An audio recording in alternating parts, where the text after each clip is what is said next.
tardes.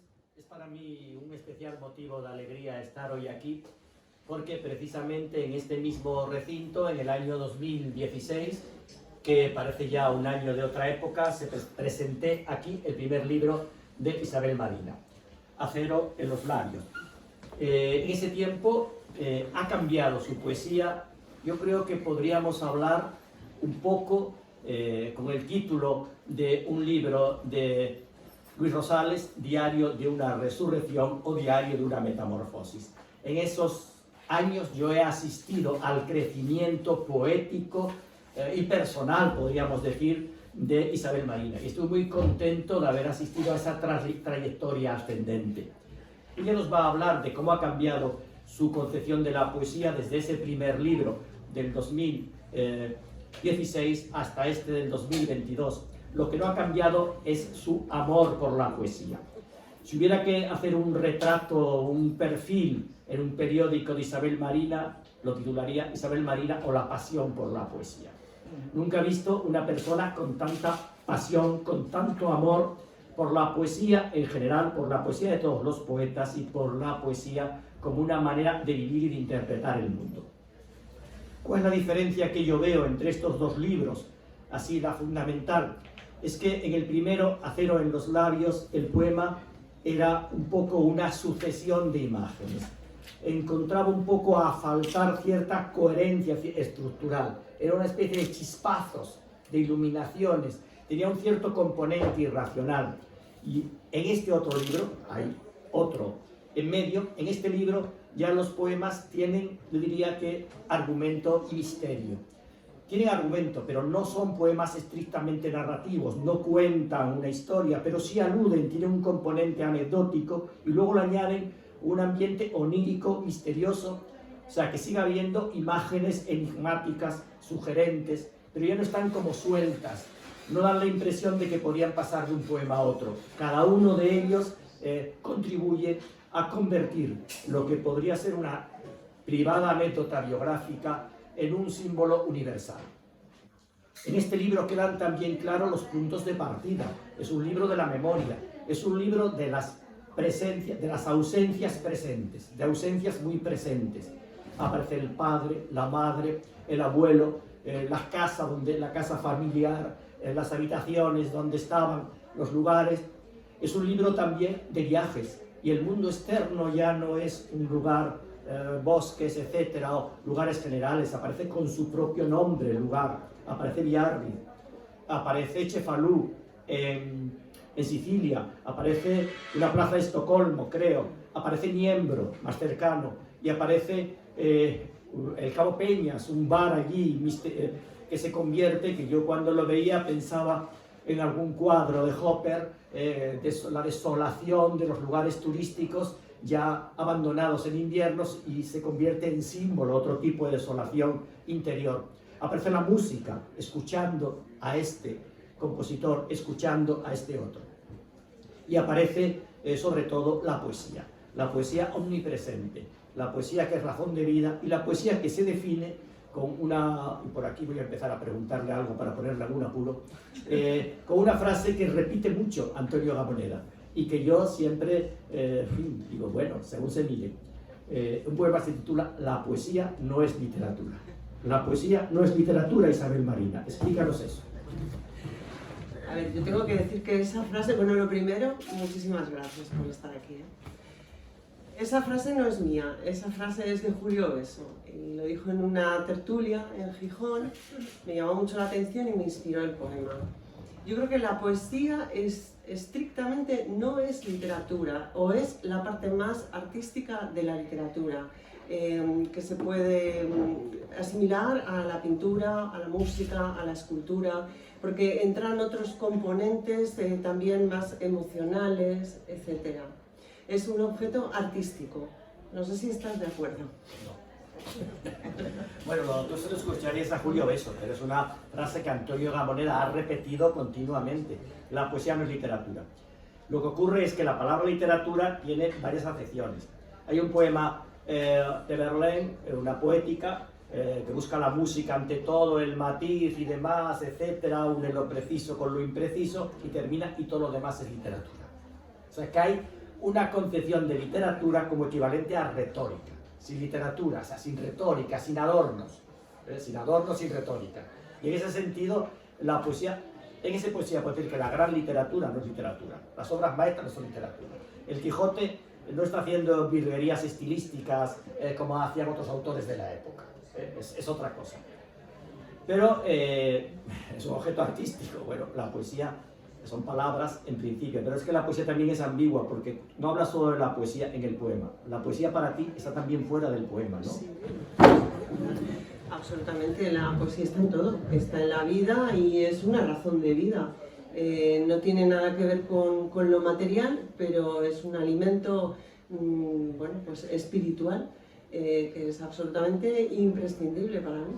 ¿Y cómo la definirías? ¿Qué sería? Está en todo, pero ¿dónde está? En todo, en un amanecer, en un paisaje hermoso, por supuesto en unos versos, en tantas cosas. Entiendo que la poesía es emoción y belleza, o belleza que emociona, que conmueve, emoción y belleza. Es la poesía como algo inexpresable, que es una teoría que viene del romanticismo y que está en Becker. La poesía, podrá no haber poetas, pero siempre habrá poesía. Es decir, que la poesía es algo que está en el aire, en las ondas, en la belleza, y que el poeta solo es como el amanuense, quien lo expresa. Vamos a escuchar algo de esa poesía. ¿Algún poema que nos hables de lo que es la poesía para ti? Vale, pero ese lo reservaba para el final. Ay, pero... Bueno, pues empezaré por ese. La poesía no es literatura. La poesía no es literatura. Es aquel resplandor rojizo sobre el muro en el camino. Es la onda que describía el agua en el estanque de nuestra infancia. La luz de ese cuarto donde lentamente fuimos creciendo. La estantería donde esperan los viejos libros, las postales, los recuerdos. La poesía no es literatura. Es un brebaje que resucita, un mantra que salva, un sinsentido que nos embriaga. No es literatura, no. Es lo que sienten las rendijas que separan las baldosas, la estación de metro abandonada, el vestido de novia en el arcón. Es el dolor de aquellos muñecos que tiramos al contenedor, cada uno de los matices del crepúsculo, la esencia que aparece cuando vemos los nenúfares de Monet, lo que respira y es invisible, toda la belleza que existe, la infinita, la increíble, la extraordinaria belleza del mundo. Así que está en todo. Bueno, un poema muy hermoso, que yo creo que el poema sí es literatura, excelente literatura, ¿no? O sea, que la poesía estará muy bonito, eso de la estación del metro abandonada, ¿no? Que es una concepción de la poesía de otra manera, no es el rosal con las rosas o lo convencional, sino la estación del metro, esa desolación es también poesía. Bueno, pues prefiero que hables tú a que hable yo. Háblanos de tus libros, selecciona los poemas. Yo hablé de varias partes. Los poemas de vocación familiar, los poemas viajeros, los poemas de la música. Pues... Muy bien. Quería destacar también que el libro tiene las ilustraciones de Federico Granel, que está por aquí, que es un pintor magnífico y muy literario y muy poético. Seguimos. Recordaremos. Sé que un día recordaremos todo lo que estamos viviendo, lo que huye vertiginoso en constante oxidación, mientras tú y yo nos miramos, mientras compartimos un lecho y un sofá frente al televisor. Sé que un día volverá a nosotros el rumor de la antigua vida, todo eso a lo que por cotidiano apenas dimos importancia, como esta noche de ahora, esa serie que nos distrajo, el paseo con nuestros perros. Algún día lo recordaremos como gotas de rocío iluminadas que nos parecerán transidas de un misticismo especial.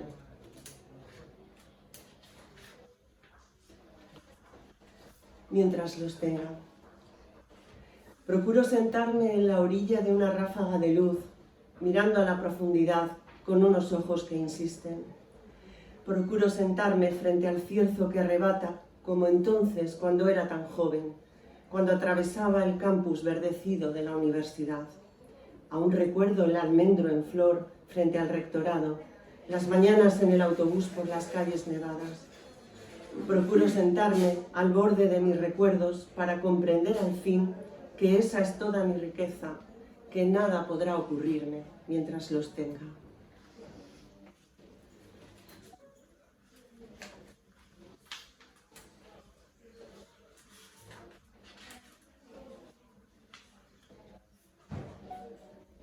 Cuando murió mi madre hace 3 años cambió su habitación.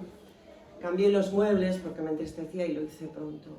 Y luego un buen día pensé, eso sigue ahí. Y escribí un poema muy breve que se titula Habitaciones. Las habitaciones que ocuparon los que amamos arden en nuestra memoria. Son velas encendidas que no se apagan nunca.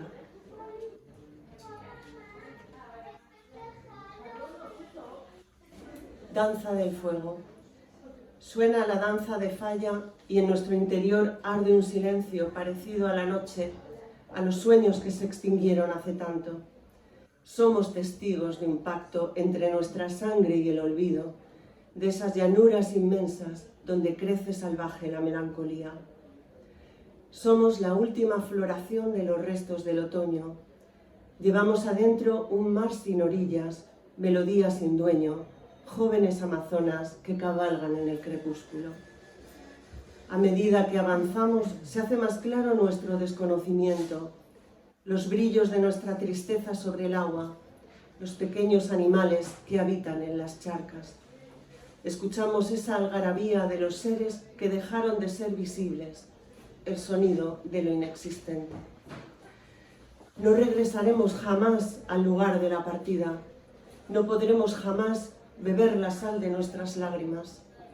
El horizonte es ese barco en dirección hacia el olvido, la simiente esparcida en cosechas del alba, los cristales llenos de lluvia, los andenes abandonados donde un único pájaro permanece fiel a nuestro resplandor. Pero una de las cosas que había que subrayar es lo bien que lee los poemas. Los poemas ganan, les añade música, cosa que no es frecuente. Poemas de viajes, me gustan aquí. Un parque en Estocolmo. Siempre recordaré la imagen de ese parque iluminado por el resplandor del Báltico, con esa terraza en medio de la vegetación donde era tan agradable sentarse a leer. Hay algo de irreal en estos países del norte que emergen en verano ante la luz, como tesoros mucho tiempo escondidos, con mundos tan sutiles que apenas podemos aprender. Son parques de gente melancólica, de lectores de poesía silenciosos, paseantes por las calles de Estocolmo que se impresionan al contemplar la escultura de Orfeo de Carl Miller, que sale al paso como una metáfora, demostrando que existe una belleza capaz de trascenderlo todo, como las islas que se observan desde la bahía, como esa música del cielo que solo algunos pueden escuchar. Y Biarritz también me escribió un poema. Paseábamos por las calles de Biarritz. Ya había quedado atrás la juventud. De repente comprendimos la belleza de lo que está a punto de extinguirse, de la luz que arde por última vez. Pueblos como Biarritz brillan entre el óxido de las viejas fotografías. Son el escenario para quienes han dejado pasar las últimas oportunidades. Crujen las maderas en la estación abandonada, mientras a la muchacha, que apenas habla francés, se le escapa una lágrima. Ese poema no entendí lo de esa muchacha que apenas habla francés. ¿Qué hace ahí esa muchacha? ¿Quién es? Pues de repente pensé en toda la gente que ha ido a trabajar a Francia hace muchos años ya, que están recién llegados y que tienen ese trauma de llegar, de no hablar el idioma, etcétera, etcétera. Bueno, pero Biarritz se asocia a la Belle Époque, el turismo, la felicidad, no es, sí, pero no bueno, es un yo sitio veo de migrantes, así que mucho trabajo, me parece a mí, ¿no? Sí, pero yo veo también... Aquí también. Sí. Bueno, yo creo que los poemas, que es literatura o no, pero esos muy intensos, que conviene espaciarlos y intercambiar un poco de conversación. Isabel Marina, esa pasión por la poesía le ha llevado a fundar una revista de poesía, Ítaca. Una revista con las mejores intenciones que nos habrán cumplido, de la poesía para todos, difundir la poesía entre todos, que siempre es mucha desilusión, porque los todos no les interesa nada la poesía. Tú aquí estará todo, pero todos te dicen que prefieren el Barça a Madrid. Y entonces, en relación con esta poesía, ha estado en relación con muchos poetas, ya no como lectora, sino como corresponsal, como entrevistadora, que nos hable un poco, si quieres, nos hablas un poco de esta experiencia como editora, más ella es periodista y por lo tanto dirigir una revista es continuar con su primera profesión de periodista, y luego hay aquí también colaboradores de la revista que pueden hacerte algunas preguntas en relación con tu poesía con la revista. Pero háblanos de ella. Perdóneme, doctor. Sí. El Barça Real Madrid es poesía. No sé si es poesía, pero luego es literatura. Bueno, pues Ítaca fue una idea que se me ocurrió en el 2019, porque yo quería, a pesar de que hay grandes revistas de poesía, una de ellas Anáfora, por ejemplo, que la tenemos aquí, yo pensaba que podía igual haber sitio para otro concepto de revista, una revista que intentase, eso que es tan difícil, difundir poesía entre un público no especializado, y que se basase también en los enormes beneficios emocionales y psicológicos que puede tener para las personas la lectura de poesía y la escritura también. Un poco esa fue la idea. La poeta Sandra Sánchez, que está aquí, fue la creadora del título de la revista Ítaca, que simboliza muchísimo, y tengo que decir que una de las personas que más me apoyó y me alentó para crear esta revista fue mi presentador de hoy. Y bueno, pues seguimos en ello. Me ha permitido entrevistar a poetas, grandes poetas, y conocer a muchísima gente y bueno, conectar lo que es el periodismo y la poesía, y eso es muy satisfactorio para mí. Mi pregunta algo malvada. O sea, una revista distinta a Anáfora. ¿Ha llegado a más gente la poesía que Anáfora? Pues no, al final son los poetas. Lo siento. Yo sé que ayuda a vivir, estoy convencida de eso, pero al final la compran los poetas. Pero bueno, ya está. Lo he intentado y lo sigo intentando. Si la compraran los poetas, con la de poetas que hay, tendría que aumentar muchísimo la tirada. No la compran los poetas. Los poetas esperan que se los regales. Bueno, también es verdad, también es verdad.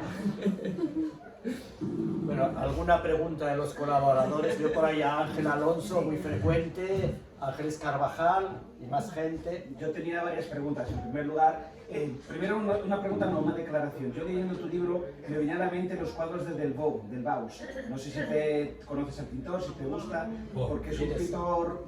¿Pintor belga o quién? Sí, del surrealismo. Por esa imagen, decía Martín al principio, el nivel onírico, esas calles vacías, esas estaciones vacías, los silos, tienes un poema dedicado a los silos, eso me recuerda bastante. Las dos preguntas que te quería hacer, la primera es, bueno, me da la impresión de que tiene un componente muy marcado, sobre todo en su último libro, biográfico. ¿Hasta qué punto es biográfico o cuánto hay de invención? Y lo siguiente es, lo has dicho tú ahora... Espera que te responda y luego es otra cosa. A ver, yo en mi caso el componente biográfico creo que es inevitable. Es inevitable porque la poesía para mí es una forma de realizar una introspección dentro de mí, de mi vida, etc. Y creo que eso, bueno, pues nos influye mucho a los poetas, lo que hemos vivido, etc. No lo veo desligado de lo que uno es. Ahora bien, una cosa es escribir, se puede escribir libremente de lo que uno quiera. Cuando uno publica, pienso que hay que ser riguroso y llegar, aunque hables de ti, como tantos poetas que hablan de sí mismos, intentar que esté lo mejor hecho posible, que pueda decir algo a alguien ajeno a uno mismo. La segunda pregunta es, me da la impresión de que la poesía te sirve a ti como terapia, ¿es cierto? Sí, sí, absolutamente. Ahora que está tan de moda la meditación, que es muy buena, yo lo que recomiendo es que se lea poesía. ¿Se lea o se escribe? Ambas cosas, pero solamente leerla ya es terapéutico, porque te obliga a parar, no puedes leerlo como una novela. Tienes que parar, reflexionar, hacer una introspección, con lo cual es muy bueno para uno. ¿Toda poesía es curativa? ¿Hay alguna que sea venenosa o deprimente? Mira, incluso la que es deprimente, y pienso en Alejandra Pizarnik con todo lo que... No me refiero a ser deprimente, me refiero a deprimente por el horror tal como está escrito. Sí, alguna es deprimente, pero ¿qué le vamos a hacer? sea que no hay, como hay comida basura, poesía basura. A ver, a mí no me gusta hablar en esos términos, Martín. No me gusta porque todos ponemos nuestro amor propio en eso. Pero claro, hay niveles y niveles y yo creo que nos tenemos que inspirar y tratar de perfeccionar e inspirar en los grandes poetas. Cuando uno se da cuenta de todo lo que hay escrito bueno, uno se siente muy pequeño y creo que hay que sentirse pequeño y que hay que respetar esto. ¿Yo qué pienso? Una muy buena conversación por tu parte y muy bien. Muy bien. No todo el mundo hubiera contestado así. No todo el mundo. O sea, el problema que tenemos los poetas es que estamos en un lado o en el otro, somos extremados y si tienes mucha vanidad no tienes capacidad autocrítica y si te consideras demasiado pequeño ni publicas, entonces hay que lograr un equilibrio. Es un equilibrio, vamos. Sí. Y tú en ese sentido, bueno, como lectora tuya, que sabes que soy, siempre buscas el equilibrio entre una parte y una otra. Lo intento. Sí, lo intentas. Incluso cuando hablas y escribes en primera persona, te expones, pero no abres tu corazón como utilizando tus experiencias como paño de lágrimas. A ver, eso es importante y eso yo lo aprendí pues en la presentación de mi primer libro que hizo él. Una de las cosas que dijo y se me quedó grabada fue eso, o sea que a ti te puede servir como terapia y desahogarte en el folio. Ahora, publicar es otra cosa y que lo lean otros, tienes que aportar algo, no puede ser solo un desahogo. Exacto. Sí, realmente no mencioné a Federico Granell con las ilustraciones, que ha hecho algo que realmente es un pintor muy atrevido, porque no hay nada más desastroso, en general, salvo en su caso, que ilustrar un libro de poesía. Todos los libros de poesía ilustrados por algún dibujante es al Museo de los Horrores. Palomas que vuelan, se posa una flor, esquinas que pinchan. Claro, porque se dedican a tratar de ejemplificar imágenes que no quedan, es otra cosa. O sea que en este caso, bueno, es que Federico Granell, que yo le admiro mucho, porque es el pintor más cercano a la literatura que existe. Cuenta historias, siempre está ilustrando libros que no existen, no libros que existen y libros que no existen. Yo le veo siempre expresiones como de un libro que imagino a partir de ahí. Incluso, una coincidencia, hizo unas ilustraciones de un viaje a Italia, que vi, tal. Y hay un personaje que está mirando los Farallón en Capri, sentado en una esquina de espaldas, y yo tengo una foto exactamente igual. Yo creo que incluso del mismo personaje. Yo, qué coincidencia.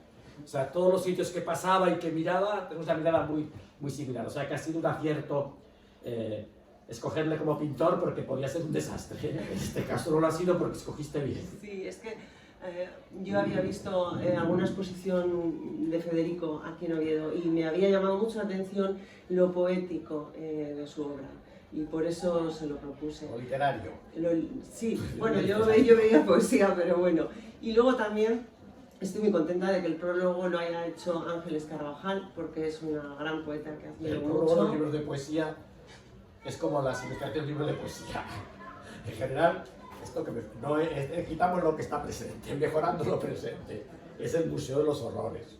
Por lo general, los libros de poesía, pues este libro necesita prólogo, no sé qué, vaguedades, generalidades. Digo, si necesita prólogo, no hagas prólogo, pero no digas que no necesita prólogo. O sea, yo también tendría mucho cuidado antes de poner un prólogo a un libro de poesía. Bueno, también he incurrido en ello. Pero es delicado también, es delicado, salvo que sea una obra completa, un estudio, un análisis, pero un libro nuevo de tal, ¿qué se puede decir? Generalmente son generalidades, es difícil. Bueno, Ángeles Carvajal, que tiene mucha experiencia en estas cosas, ha ido con bien. Bueno, ¿alguien más quiere decir algo, preguntar algo? Sí, yo creo que tengo alguna pregunta aquí en el uso. El Barça y el Madrid. Sí, quería plantear un tema que yo echo de menos en la poesía femenina actual. Y quería plantearlo leyendo el famoso verso de Gabriel Celaya. La poesía es un arma cargada de futuro. no sé, Isabel, si echas de menos la poesía femenina un poco de este tipo de lucha, o si esta frase puede cogerse por las dos asas. Yo creo que lo primero es que es eso de la poesía femenina. Existe Bueno, como categoría la poesía femenina. Yo creo que la poesía, la gran poesía, como la arquitectura, como la música, como todo, esa es mi idea. La hacen hombres y la hacen mujeres. Antes la hacían sobre todo hombres, ahora hacen más mujeres, más hombres y mujeres. Pero catalogar la poesía, un tipo de poesía como femenina, me parece que es un poco reducirla, ¿no? Por supuesto. Las mujeres escriben poesía a secas, las que son poetas, que son pocas, como los hombres. Hay que decirlo. Aprovechando el tirón. Pero ¿por qué esa pregunta es por qué es femenina? Si fuera un hombre o fuera un poeta, ¿no se le podría preguntar igual? Es que, perdone, pero no sé cómo se llama. José Luis García Martín. José Luis, yo hace muchos años que no leo poesía de hombres, solamente leo poesía de chicas. Entonces por eso se me ha escapado. Entonces quería preguntarle, porque echo de menos, claro, yo la poesía masculina no la conozco. Yo, por ejemplo, la poesía de los poetas que están en la Real Academia Española, que tienen mucho prestigio, no la conozco, y la poca que conozco no me gusta. Entonces yo leo sobre todo a chicas, porque para mí es un fenómeno nuevo. Tengo que decir que él es Eduardo Rodríguez Marín, es el profesor que hizo el estudio de mi libro anterior. Está especializado en poesía femenina. Escribió un libro sobre tu libro. Sí. Y luego un resumen del libro aparece como prólogo. Ah, muy bien, muy bien. Y quería preguntarte si... Responde, sí. Si, claro, es que a lo mejor en la masculina sí se da el caso, no lo sé. Pero en la femenina no veo yo que esa frase del poeta vasco se pueda coger por las dos asas, más bien por la parte metafórica, no por la beligerante. Arma cargada. Bueno, arma es una palabra que no me gusta demasiado. Yo no identifico la poesía con la lucha, no respeto a todos aquellos que lo utilizan en ese sentido o que escriben en ese sentido, pero para mí es algo más íntimo. Está más unido a lo que es la disidencia y la rebelión y la resistencia frente al mundo exterior. No como un arma, para nada.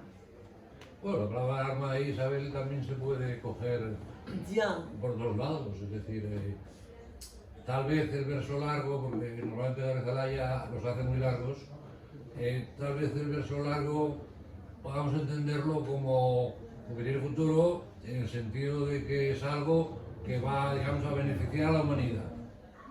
Pero también podríamos entender en el sentido de que puede ser una especie de antídoto o de contrapeso a los excesos de ciertas personas, de ciertos gobernantes, de ciertos...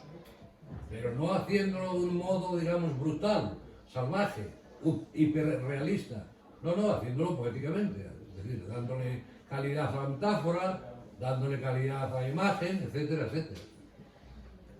Es que yo creo que la poesía no puede tener otro fin fuera de sí misma.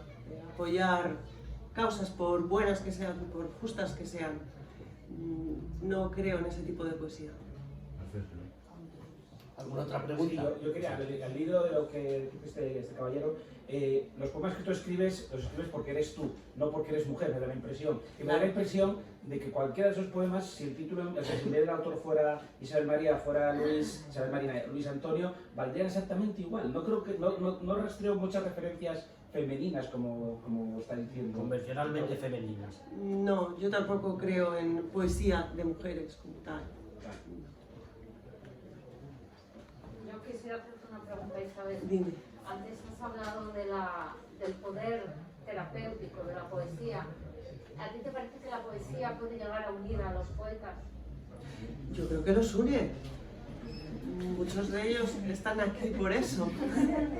Nos une y además nos proporciona una forma de estar en el mundo. A mí me encantan las reuniones de poetas, porque somos lo menos materialista que hay. En las reuniones de poetas no se habla de coches, ni de dinero, ni de lo que gana no sé quién.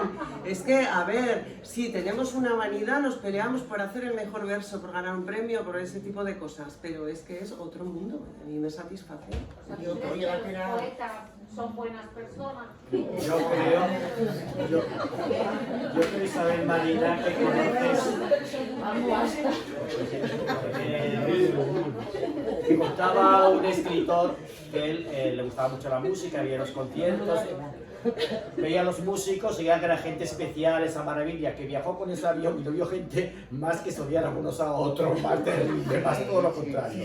No hay que confundir el poeta, la poesía es el fruto o la maravilla que surge a veces de gente, bueno, muy humana, demasiado humana, muy deleznable, muy todo lo demás. Entonces, claro, ahí está lo mejor, destilamos lo mejor de nosotros mismos, queda fuera otras muchas cosas en el gran poeta. O sea, que no hay que confundirlo. No hay que confundirlo. Bueno, no sé si es un poco, no voy a contar esta anécdota, pero la desilusión de un Juan Lamillar, poeta de Sevilla, cuando era joven, de otro poeta de Sevilla que era premio Adonais, la había leído, la admiraba, su poesía etérea, sutil, todas estas cosas, fue a hablar con él en la calle, él que le decía, y el otro le saluda y de pronto dice, esta expresión no se podría decir hoy, en aquel tiempo era otro tiempo, se para y dice, mira qué culo tienes, que eso fue todo lo que entonces él vino el mundo abajo y tardó en volver a leerle, pero es que no tiene que ver nada, la poesía es la poesía y la persona es a veces nafio, borracho, lo que sea, y vanidoso. Y tú no has visto a los poetas pelearse por un premio o por cualquier cosa, insultarse, odiarse mortalmente porque hizo una reseña, no la hizo 4 cosas. No, los poetas son, ¿qué le vamos a hacer? Son seres humanos. Y como seres humanos tenemos todos los defectos de los seres humanos. Hay grandes personajes y otros, no sé si... no son tan grandes y se creen grandes. No, esto lo vamos a dejarlo así, sin entrar en talento. No, quiero decir así, le voy a una cosa que voy a decir a ella. Creo que tú misma, por experiencia, y este propio libro, que tardó 2 años en salir, tienes relación con poetas y sabes de lo que son capaces los poetas, ciertos poetas, para hundir a otros poetas, ya. ¿o no? Lo sé, pero yo siempre veo el vaso medio lleno. Siempre. Bueno, que hay... el vaso medio lleno está medio lleno, no está lleno. Entonces hay que saber que los poetas, uno busca sintonizar con los que armoniza, con lo mejor, etc. Y que saber que también hay otros, no tiene sentido engañarse. No es eso. El libro de Rosario Neira, No somos ángeles, se titulaba. Bueno, pues es cierto. Y entonces, claro, en fin, cuando un poeta te clava un puñal en la espalda, desconfía de ese poeta. De que llega a ver un tierra. Bueno, si queréis decir algo más, preguntar algo más. Pero sí, yo quiero decir algo a favor de los poetas. Que siendo tan pérfidos, pudiendo ser tan pérfidos, tan mezquinos, tan llenos de temores, tan llenos de dolor, de sufrimiento, de envidias, de traumas, como cualquier otro ser humano, tienen la grandeza de todo ese dolor rescatar la belleza, rescatar un trasfondo, una interpretación, una elaboración emocional de todo su mundo y transformarlo en poesía. Y creo que eso al final lo salva de cualquier maldad. Estoy totalmente de acuerdo.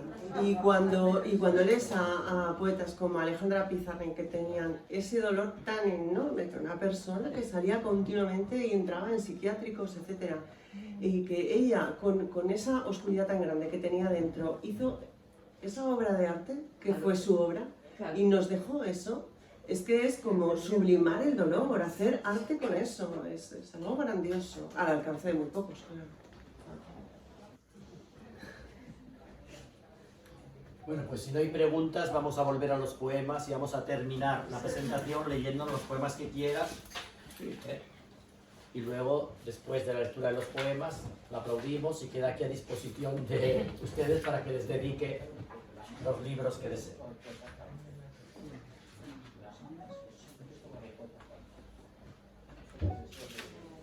Polvo entre los dedos.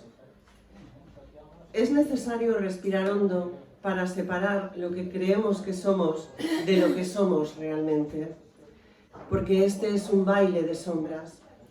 Es necesario respirar para comprender que ahora estamos aquí, repasar los bordes de nuestra figura, el estómago, los brazos, la boca, para aferrarnos a esta existencia. Hay pueblos abandonados donde una vez fuimos niños, calles sin asfaltar donde jugábamos inocentes. La vida era un paisaje lleno de posibilidades. Cerremos los ojos y respiremos. Recordemos aquel perfume mientras seguimos el sendero hacia la total pérdida. Que algo, siquiera polvo entre los dedos, siquiera una ceniza, permanezca.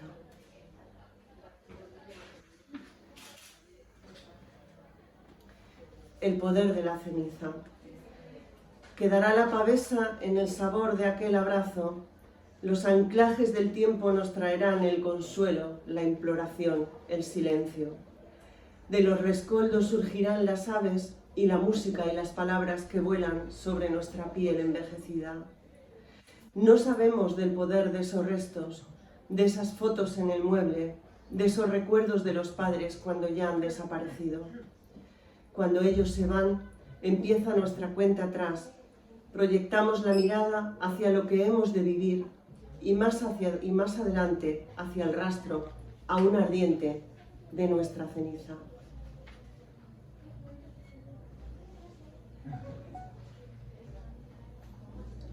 Y este es el último poema que os voy a leer, que tiene que ver con la poesía. La alforja infinita.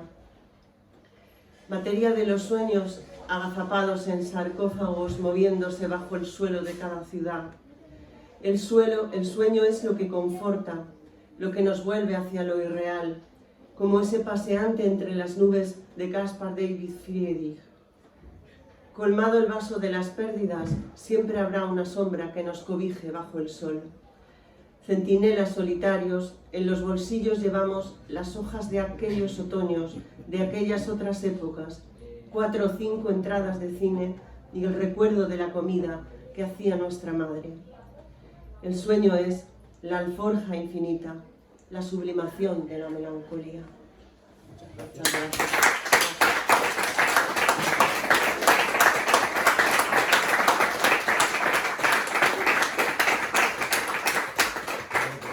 Muchas gracias a la poeta por haber leído tan admirablemente sus poemas, a ustedes por estar aquí, una presencia muy nutrida. Anima un poco ver los locales llenos de gente y más para escuchar un poeta, y a partir de ahora y a la librería por recogernos una vez más, y a partir de ahora queda a su disposición por si quieren que les dedique algún libro o charlar un poco con ella. Gracias.